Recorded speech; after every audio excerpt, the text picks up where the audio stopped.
Hello friends, TERM2 marks we don't know actually. Cbse board declare only the total marks. So we don't know how much we got in TERM2 marks. So that's why we have to work it in this Excel sheet. In this Excel sheet, what you have to do means you have to enter your term 1 marks. Okay, so this is column. I put enter. Enter means you have to enter the term 1 marks, and this is automatically calculated. And the next what you enter means you have to enter your practical marks. When entering the term 1 marks, you have to only the theory marks only you can enter. The remaining marks you can add it in the practicals already.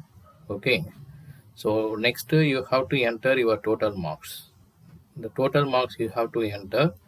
Then we have to know about that how much we can got out of 40 or 35. Suppose language means it is 40 marks, and practical including the science subjects we have 35 marks.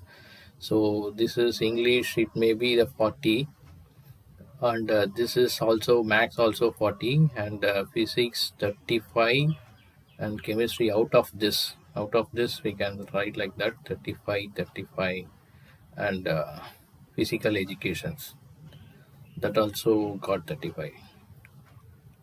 Okay, so the Excel sheet link I can given in the description box. You can click the link, you can get the Excel sheet, and you have to enter your term 1 and total marks. We can get the term 2 marks. Thank you.